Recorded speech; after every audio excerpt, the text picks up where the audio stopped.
दे दिया था दिल किसी जंगल की तरह। नमस्कार, आप देख रहे हैं खासखबर.com। मैं हूं गिरिराज अग्रवाल। दोस्तों, आज हम हाजिर हैं आपके पास अपना विशेष कार्यक्रम खास मुलाकात लेकर। इस बार इस कार्यक्रम में हम आपकी मुलाकात करवाने जा रहे हैं संगीत के क्षेत्र के एक और महान कलाकार सैमुअल अल्फ्रेड से। ये जाने माने कलाकार हैं, गायक हैं और म्यूजिक कंपोजर हैं। इनके बनाए हुए कई एल्बम रिलीज हो चुके हैं, कई गाने आपने गाए हैं और संगीत की दुनिया में ये अपना एक विशिष्ट स्थान रखते हैं। इनके बारे में मैं थोड़ा सा परिचय और आपको बता दूं कि इनकी एक एल्बम आई है कभी सपनम कभी बारिश, जो गज़ल पर आधारित है। एक इनका गीत है बहुत अच्छा जो काफ़ी हिट हुआ है, इश्किया शरण। इन्होंने अब तक करीब 500 डिवोशनल गाने गाए हैं और एक से एक बेहतरीन गाने गाए हैं। इनके 7 जो भजन हैं वो टी सीरीज में रिकॉर्ड हुए हैं और रिलीज हो चुके हैं। और अभी इनका जो है एक बेहतरीन गीत आपके सामने आने वाला है जो बहुत जल्द रिलीज होगा, जिसके बोल हैं तुम थे। तो मैं स्टूडियो में अल्फ्रेड सैमुअल का स्वागत करता हूं। आपका बहुत बहुत स्वागत है। तो सैमुअल साहब, हम आपसे सबसे पहले ये जानना चाहेंगे, आप हमारे दर्शकों को ये बताएं कि संगीत के क्षेत्र की तरफ आपका रुझान कैसे हुआ, कहाँ से आपने एजुकेशन ली और कैसे इस फील्ड में आप धीरे धीरे आगे बढ़े। सर, ऐसा था कि मैं वैसे तो बचपन से ही मेरा रुझान इसमें था और मैं गाता था बचपन से ही। मेरे ब्रदर्स रेवरेंड सिरिल जॉनसन से मैंने शुरुआत की, सीखा और उसके बाद फिर मैं पूना में प्रज्ञा जालूकर हैं, मराठी फिल्मों के प्लेबैक सिंगर हैं, उनके साथ सीखा मैंने। डॉक्टर नागरमल जी हैं उनसे, डॉक्टर गीत सुधा भट्ट मैम और पंडित कुंदरमल जी से मैंने विधिवत शास्त्रीय तालीम ली मैंने। और कहते हैं कि एक इमारत को बनाने के लिए बहुत सारे लोगों की ज़रूरत होती है, तो ऐसा ही एक संगीत का काम होता है। एक ही गुरु के पास जाके नहीं, दुनिया में बहुत सारे, सबके हर फूल की खुशबू है, तो सबके पास जाके हमें इस तजुर्बे को लेना पड़ता है और बहुत सारे लोगों को सुनने का और उनसे सीखने का मुझे मौका मिला। आपने कहा कि नई इमारत बनाने में बहुत सारे लोगों की ज़रूरत होती है, अलग अलग विधाएं हैं, अलग अलग लोगों से सीखना पड़ता है और तब जा कर के कोई एक परफेक्ट संगीतज्ञ तैयार हो पाता है। तो हमने जैसे सुना है मैंने कि आप भी जो है नई इमारतें तैयार कर रहे हैं, मतलब नए लोगों को तैयार कर रहे हैं, उनको शिक्षा भी दे रहे हैं और संगीत के क्षेत्र में आप निर्देशन भी कर रहे हैं जी। तो इसके बारे में कुछ हमारे उनको दर्शकों को आप बताएं कि ये निर्देशन जो कर रहे हैं इसमें क्या अंतर है, कैसे आप कर रहे हैं और किन किन चीज़ों का आप निर्देशन एल्बम का सिखाने में और निर्देशन में बहुत फ़र्क है। कई बार ऐसा भी होता है, कई लोग नहीं सिखाना चाहते हैं, अपना काम मेरा ख़राब होगा, मेरा सुर ख़राब होगा, तो ऐसा नहीं है। एक्चुअल सिखाना एक अलग प्रकार का पैशन है, सिखाना सबको नहीं मिला होता है। और दूसरी चीज़ क्या है कि संगीत निर्देशन ये एक अलग पैशन है। बचपन से मुझे इस चीज़ का बड़ा था कि मैं कुछ राइम्स वगैरह मैं रिकॉर्ड करा करता था और बहुत से लोगों को सुनते थे। तो होता क्या है कि हमें जिसका जो चीज़ हमें अच्छी लगती है उससे हम प्रभावित होते हैं। ये दुनिया में सारे लोग उम्दा हैं, सब अच्छा काम करते हैं, सभी अपने अपने क्षेत्र में अच्छा काम करते हैं जी जी। और लोग अब सिखाने की तरफ भी लोगों का ध्यान है। बट अभी आपने देखा होगा कि कुछ पीढ़ी बदल रही है या कुछ चेंज आ रहा है कि अब लोगों में सीखने की वो वाली भावना नहीं रहेगी जो पहले रहती जी जी जी, या सीखने के प्रति अब लोगों का वो समर्पण भाव नहीं रह गया है कि भाई समर्पण भाव से मैं सीख पाऊँ उसमें, है ना। अब जो भी नई पीढ़ी आ रही है, नए आ रहे, वो चाह रहे हैं उनको रेडीमेड माल चाहिए, वो तुरंत ही मतलब सीख करके और जल्दी तैयार हो जाए। तो इस जो ये इसके बीच में सामंजस्य आप कैसे बिठा पाते हैं? सब क्या है कि 100 लोग हैं लेकिन उसमें सीखने वाले जो होते हैं वो कुछ ही लोग होते हैं। बट ये है कि हमारी कोशिश ये रहती है, मैं तो अक्सर ऐसे बताता हूँ, ये एक इबादत है। आप इसको करिए। अब कई बार कई डॉक्टर्स मेरे से सीखते हैं। इतना बड़ा तालीम लेना, सर्जन बनने के बाद भी म्यूज़िक की तरफ आकर रुकना, ये एक बहुत हम उस समय नहीं पूरा कर पाए वो चीज़। तो ये भी एक बड़ा काम है। ज़रूरी नहीं है कि कोई बहुत बड़ा आर्टिस्ट बन जाएगा म्यूज़िक को सीख के, लेकिन म्यूज़िक को सीख रहा है, ये उसकी एक इबादत तो है ना, ये उसकी एक पूजा तो है ना, तो वो चीज़ है सर।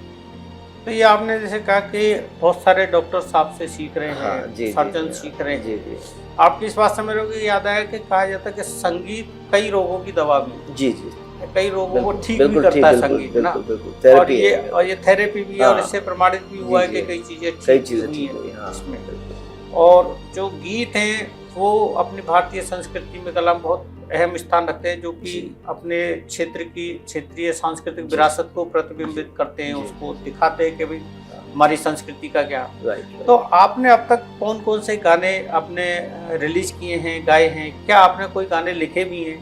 तो इस बारे में थोड़ा सा आप बताएं कि आपके लिखा तो कौन-कौन से नहीं गाने आ रहे है, हैं? ये मेरे को गिफ्ट नहीं है। राइटिंग एक अलग चीज़ होती है, लिखना। लेकिन कई मैंने क्रिश्चियंस डिवोशनल्स एल्बम मैंने किए, लिखे हैं। मैंने एक पैथेटिक गढ़वाली सॉन्ग का एक एल्बम किया था, जो कि वहाँ के बहुत ट्रेडिशनल सॉन्ग थे। तो वहाँ का एक ट्रेडिशनल फोक करना, और ये मेरे लिए एक नया तजुर्बा था, मेरे लिए नया एक कार्य था। लेकिन बहुत अच्छा हुआ, उसको लोगों ने, जब वहाँ के लोगों ने सुना, उसको बहुत मतलब पसंद किया उन लोगों ने। और बहुत सारे सॉन्ग्स हैं। अभी मैं एक प्रोजेक्ट कर रहा हूँ जो कि नॉर्थ इंडिया आउटरीच सोसाइटी है। हमारे जो क्रिश्चियंस हिम्स हैं पुराने ट्रेडिशनल, उसको मैं रीडू कर रहा हूँ, जो कि 175 गाने का ऑडियो वीडियो प्रोजेक्ट मेरे पास है, जिसमें कि अभी मैं 9 गाने उसके रिलीज़ कर चुका हूँ। तो बहुत लोगों ने उसको पसंद किया। उसमें मैंने कुछ अलग अलग चीज़ों को मैं प्रयोग किया है ना।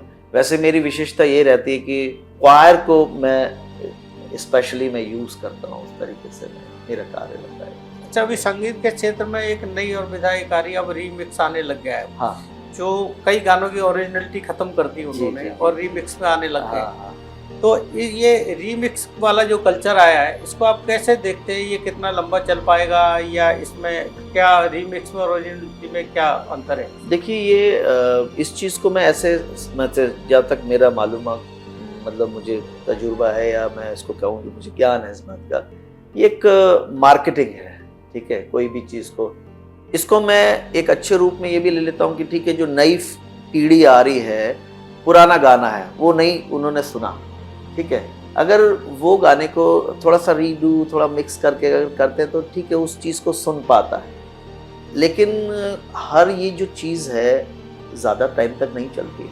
लोग अभी भी वहीं थोड़ा सा सुकून पे आने लगे, है ना। एक टाइम था गज़ल का बहुत मार्केट था, भजन का तो मार्केट आज भी नहीं गया है। आज भी। तो वो चीज़ है, तो ठीक है, उसको एक एक्सपेरिमेंट रूप में कि ठीक है वो चलता रहे वो चीज़। हाँ, नहीं देखे, हाँ। रीमिक्स वाले गाने की लाइफ बहुत कम होती है, कम होती है, जी, लेकिन बिल्कुल। अगर पुरानी फिल्मों पुरानी, के गाने या हाँ, पुराने जी, देखो जी, तो जी। आज भी लोग उसको सुनते हैं, और सुनते सुनते जी थकते जी नहीं जी, है हाँ, उसको। बिल्कुल। तो उसकी जो ओरिजिनलिटी, जो खूबसूरती बिल्कुल, होती है, वो बिल्कुल। रीमिक्स वाले में बिल्कुल, बिल्कुल। नहीं मिल पाती। ऐसा कई बार होता है कि जब हम क्लास में होते हैं, मैं सिखा रहा होता हूँ स्कूल में भी, तो कई बार बच्चे पूछते हैं कि सर ये गाना हमने नहीं सुना। मैं कई बार गाता हूँ, गा के सुनाता हूँ, तो ये बेटा उस मूवी का गाना है, कभी सुनना इस बात को। ऑब्वियसली कि उनको नहीं पता होगा वो चीज़, लेकिन हम लोग उस चीज़ को थोड़ा थोड़ा सा हम लोग देते हैं कि बच्चे उससे टच रहे, बच्चे उससे सुनते रहे, ये सब चीज़ें हो। अच्छा, आपके क्लास में जो बच्चे आते हैं, जब आप उनको सिखाते हो, जी, तो क्या ऐसे भी कुछ बच्चे आते हैं जो अपनी तरफ से लाते होंगे गाना के साथ, ये मैंने गाना बनाया, या इसको हमने पुराने गाने को हाँ, उसके साथ जोड़ के बिल्कुल ऐसा, पैरोडी में, हाँ, या बिल्कुल, रीमिक्स बिल्कुल। करके बनाया, ऐसा, तो उसको हाँ, fine उसको tune- मैं क्या, ऐसा होता है कि जैसे मैं एक इंटरनेशनल बोर्ड स्कूल में हूँ, संस्कार स्कूल में हूँ, वोकल टीचर हूँ मैं वहाँ। तो हमारे क्या एक एग्जीबिशन होती है, तो उसमें क्या होता है कि जैसे कोई थीम लिया, उस थीम पे कई बार कुछ बच्चे होते हैं जिनको अच्छा लिखने का एक मतलब गिफ्ट होता है, वो लिखते हैं, तो हम उसको कंपोज करते हैं, उस चीज़ को हम गवाते हैं, तो उससे बच्चों को ही होता है मैंने लिखा। कई बार कुछ टीचर्स लिख के लाती हैं, सर देखिए हमें ऐसा हमने लिखा है, तो उसको हम कंपोज करते हैं।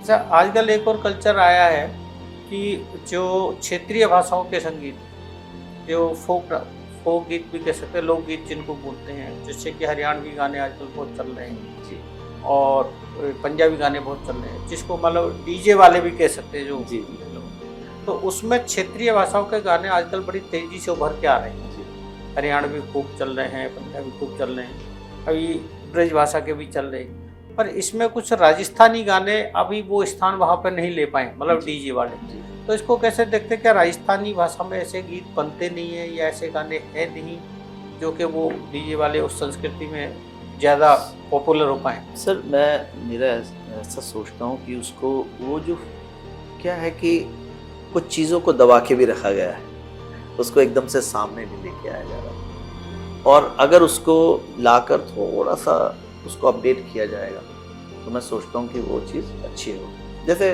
हम वीणा का ले लेते हैं, वो गाने उनको थोड़ा रीडू किया गया, जिसमें सैक्सोफोन नहीं बज रहा उसमें भी बजवाएगा, हाँ। बेस गिटार नहीं बज रहा उसमें बेस गिटार बजाया, उस पर एक पूरा वर्क हुआ। जब मैं अरुण वीर जी के साथ दिल्ली में रिकॉर्डिंग कर रहा था एक ट्रैक की, तो उन्होंने कहा वीणा जब हम कर रहे थे तो मैं बैठता था और उस पर पूरा पेपर वर्क करता था, कौन से गाने में क्या बजना चाहिए, क्या होता है।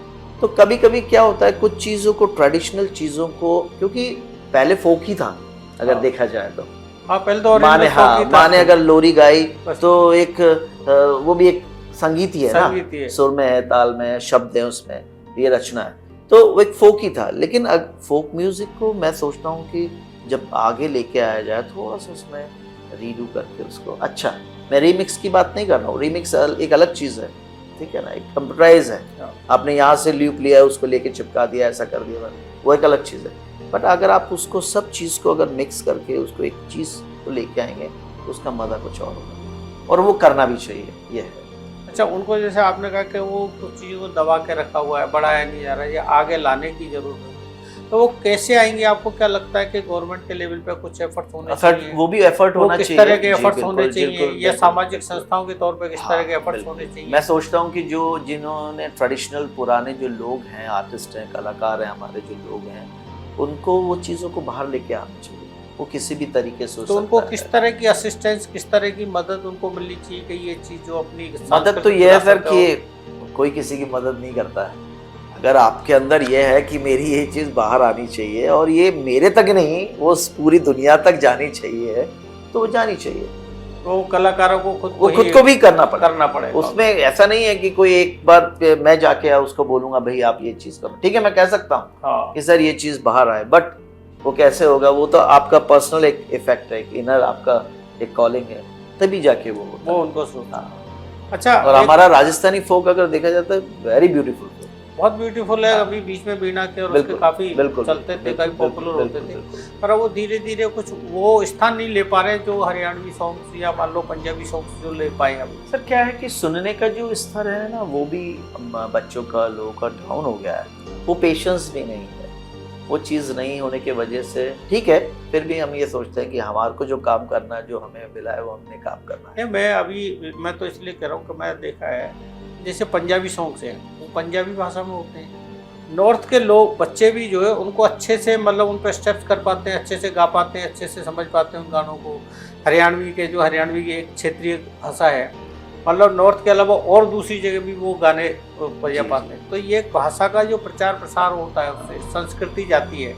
तो उसका मेरा मतलब है कि जब राजस्थानी भाषा को 8वीं अनुसूची में शामिल करने के लिए आंदोलन चल रहा है, बहुत संघर्ष चल रहा है, तो क्यों ना राजस्थानी भाषा को इस बोली के रूप में या इन गानों के रूप में भी हम प्रचारित करके ला सकते हैं।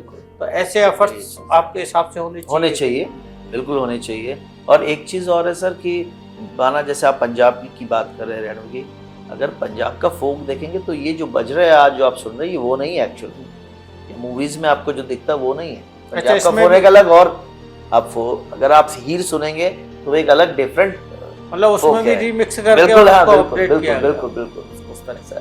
अच्छा, एक और सवाल है सैमुअल साहब कि ये सुनने में आया या हमने जो जानकारी मिली कि आपके पास जो बच्चे एजुकेशन ले रहे हैं, जिनको आप सिखा रहे हैं, उनमें से कुछ बच्चों को आप निःशुल्क भी दे रहे हैं, तो उसका क्या क्राइटेरिया आप रखते हैं, किनको निःशुल्क देनी है, किनसे फीस लेनी है, क्या है ये, कैसे मतलब आप कर पाते हैं? ऐसा है कि एक किस्सा है, ये मैं एक क्लास ले रहा था, तो उनके यहाँ एक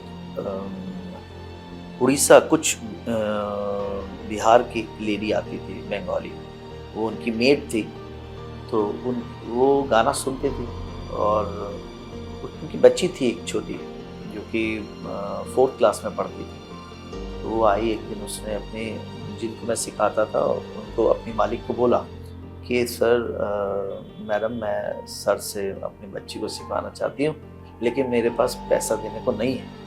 एक दिन उन्होंने मुझसे बात कराई, उन्होंने कहा ये बात कि सर ऐसा ऐसा है। तो वो आके मुझे बोली सर आप मुझे मेरे बच्चे को सिखाना है, मुझे ऐसा है। सर सिखाइए आप जो भी है, लेकिन मेरे पास पैसा नहीं है देने को। तो मैंने कहा ठीक है। बोले आपके घर में आके मैं काम कर दूंगी लेकिन मेरे बच्चों को सिखा दीजिए। तो वो मैंने बोली एक काम करिएगा, आप 200 रुपये चाहे सर को दो। तो मैंने कहा नहीं, आप कुछ भी नहीं देना, ठीक है। आपको क्या करना है, आपको बच्चे को भेजना है। वो अपने छोटे भाई के साथ आती थी दूर से पैदल चल के, और मैंने उसको सिखाया। और ऐसे कई बच्चे हैं जिनके पास पैसा नहीं होता था, मैंने उनको सिखाया है बस। मतलब मैं क्या बताऊँ, एक क्रिएशन का मैंने एक शो किया था बहुत बड़ा, उसमें हमारे यहाँ के जो नृत्य गुरु हैं पंडित राजेंद्र राव जी भी थे। तो उसमें हमने ये देखा था कि उसमें जो बच्चे जो मैंने तैयार किए थे उसमें ऑलमोस्ट बच्चे गरीब थे जिनका म्यूजिक पैशन था, और वो आज अच्छे अच्छे स्कूल्स में भी अपॉइंटेड है। ये है अपना प्रतिभा के लिए पैसे। देखिए मेरे गुरुजी एक बात कहते थे, तुम अगर बच्चों का सुर अच्छा नहीं लगा सकते तो तुम्हारा भी नहीं लगेगा। ये चीज है, वो आपको अपने मन में एक क्वेश्चन मार्क रखना पड़ेगा। वो ये कहावत है कि ज्ञान को बांटने से बढ़ता है। मेरे बच्चे में भी नहीं आएगा। आज मेरे 2 बेटे हैं, वो मेरे 2 बेटे बहुत बड़ी जगह पर सीख रहे हैं, ये उसी का परिणाम है। आज उन्होंने भी मुझसे पैसा नहीं लिया। मैं सोचता था कई बार पता नहीं क्या फीस होगी, पर डे का क्लास का क्या फीस होगा, लेकिन वो ईश्वर तो देखता है, और जो ईमानदारी से काम करेगा उसको कल मिलना है इसका फल। अच्छा, एक और बड़ी रोचक और आश्चर्यजनक बात आपके बारे में हमें पता लगी है। ये कहा था सर कि आपको पंडित की उपाधि दी गई है। तो आप तो वैसे मूलतः क्रिश्चियन हैं। हाँ। तो पंडित की उपाधि और क्रिश्चियन होते हुए मिली, तो इसका क्या है, किस वजह से आपको ये उपाधि मिली और इसका क्या महत्व? पंडित का देखिए अर्थ तो ये है कि जो अपने कार्य में पारंगत है, उसमें कोई उसको काम करने के लिए। कई बार मैंने ऐसा भी देखा है कि कई लोगों को अपने आप पे डाउट होता है, जिसको डॉक्टरेट बोलते हैं, ठीक है। डॉक्टरेट के बराबर मतलब पंडित की उपाधि है। तो सर ये संगीत का तो सफर ऐसा है कि कोई भी पूर्ण नहीं है। जो पंडित लग रहा है वो भी यही बोलते हैं, जो डॉक्टर लग रहा है वो भी यही बोलते हैं। एक इसके पीछे एक कारण है कि जब ये मुझे मिला तो मैं बॉम्बे में मैं रिकॉर्डिंग कर रहा था। एक तुम थे, जो अभी आपने मुझे बोला, मुझसे पूछा जिसके बारे में, तुम थे गाना जब हमने रिकॉर्ड किया, इसके जो म्यूजिक डिज़ाइन जिन्होंने किया वो mister Sujay day, Bombay industry के वेरी फेमस बेस गिटारिस्ट और अरेंजर हैं। उनकी वाइफ ने ये मेरे साथ गाया है। तो वो बोले कि 20 साल बाद मैं एक ऐसा गाना सुन रहा हूँ, और जो ऐसे बच्चों को सिखाते हैं, जो कई बार ऐसा होता है जब हम सिखाते हैं तो हमारे सुर पे उसका इफेक्ट पड़ता है, हमारे सुर में कई गड़बड़ी आने लगती है, ठीक है। तो उसके बावजूद भी आप ऐसा काम करते हो, 3,500 स्कूल के बच्चों को संभालना, बोलना। वो बोले बहुत मुश्किल काम है सैमुअल। उसके बावजूद भी ये गाना जब आप आएंगे सुनेंगे तो एक गाना वो मेडिटेशन है, वो एक मेडिटेशन है। वो ये बोलते थे ये गाना ये मेरी जान है, ये मैं किसी को दे नहीं सकता हूँ ये गाना। हम सोच रहे थे इसको हम फिल्म में दें, कहीं हम इसको देने की कोशिश करें, लेकिन वो ऐसा हुआ नहीं, क्योंकि वो दिया भी नहीं गया। इसलिए नहीं दिया किया कि पता नहीं क्या होगा इसके साथ, क्या जस्टिस होगा, क्योंकि वो हमारा एक फील था, उनका भी मेरा भी। तो ये म्यूजिक जो है ये एक फील है। तब उन्होंने उस समय मुझे शॉल उड़ाया, आज से मैं तुम्हें पंडित नाम देता हूँ। ये और ये मेरे लिए एक आदर की बात थी। वो इतने बड़े आदमी हैं, जो मुझे ये पंडित कह रहे हैं, वो कोई छोटा मोटा आदमी नहीं है, बहुत बड़ा आदमी है, जिसने 2,500 मूवीज में 20 बड़ी बड़ी, तेरे नाम, मोहब्बत फिल्म का पूरा बैकग्राउंड। तो कहने का मतलब वो कोई छोटे, उनके बच्चे स्टार हैं, मोहिनी डे, ईशानी डे, सब स्टार लोग हैं। तो जो इन्होंने दिया वो मेरे लिए बहुत आदर की बात है। हाँ, हो सकता है किसी को बुरा लगता हो इस बात पे कि नहीं, वो पूछने का मतलब इसलिए था कि ठीक है आपने बताया कि एक डॉक्टरेट की उपाधि के बराबर है, लेकिन जब अपन सामान्य भाषा में देखते हैं, आम जन में जब देखते हैं, तो वो पंडित का मतलब वो यही समझता है कि भाई ये ब्राह्मण है। तो वो पंडित की जो उपाधि है, ये भी मैंने भी शायद पहली बार ही मेरे सामने आया कि पंडित की उपाधि भी दी जाती है संगीत के क्षेत्र। अगर हम बात करें, वैसे तो पंडित जसराज जी हैं, पंडित भीमसेन जोशी साहब हैं। मैं एक बात बोलता हूँ कि पंडित जसराज जी तो मोमदन थे, फिर भी जो उन्होंने काम किया है वो पंडित है, क्या बोल सकते हैं उसको। वो तो सराहना नहीं है उस बात की, हम क्या बोल सकते हैं। वो तो खुद भी बोलते हैं इस बात को कि मतलब हम इस लायक नहीं है, मतलब या ये जन्म भी हमें कम अधूरा पड़ता है ये सब चीज़ करने के लिए, ये चीज़ है। अच्छा, अभी एक और आखिरी सवाल ये है कि आप अभी किन किन संस्थाओं के साथ काम कर रहे हैं और किन किन प्रोजेक्ट्स पे काम कर रहे हैं, तो थोड़ा सा हमारे दर्शकों को। अभी तो संस्कार स्कूल में मैं वहाँ पर रहता, वोकल टीचर मैं अपॉइंट हूँ और बड़ा फ़ख्र महसूस करता हूँ। मैं उस लेवल में हम लोग काम करते हैं, वहाँ भी हमें बहुत कुछ सीखने को मिलता है। अभी न्यूज़ के लिए मैंने आपको बताया है, ये मैं काम कर रहा हूँ। एक गाना भी बहुत जल्दी रिलीज़ होने वाला है, राहत सी मिल गई। उसके बाद जून या जुलाई तक हम लोग एक गाने को रिलीज़ करेंगे, तुम थे कल, ये मैंने आपको बताया जी। तो ये सिलसिला तो चलता रहता है। मैंने बताया 175 गाने का भी प्रोजेक्ट है मेरे पास, वो भी मैं कर रहा हूँ। उस पर बहुत काम करना पड़ता है। आप देखिए वो प्रोजेक्ट, उसको 2 साल हो गए करते करते हुए, 10 गाने को, अभी एक गाना रह गया, वो अभी जल्दी से रिलीज होगा। वो ये है। चलिए, तो ये था हमारा कार्यक्रम खास मुलाकात। आप हमारे साथ सुन रहे थे सैमुअल अल्फ्रेड को, जो म्यूजिक कंपोजर भी हैं और गायक भी। तो अगली मुलाकात में हम फिर किसी एक अच्छे कलाकार के साथ आपसे रूबरू होंगे। तब तक आप देखते रहिए हमारा कार्यक्रम खास मुलाकात खासखबर.com पर। अधिक जानकारी के लिए हमारी वेबसाइट आप लॉगिन करें www.खासखबर.com और यूट्यूब चैनल पर जाकर हमारे इस चैनल को सब्सक्राइब करें, बेल आइकन दबाना ना भूलें। और हाँ, अगर आपको ये प्रोग्राम अच्छा लगा तो कमेंट्स बॉक्स में जाके कमेंट्स जरूर लिखें। धन्यवाद।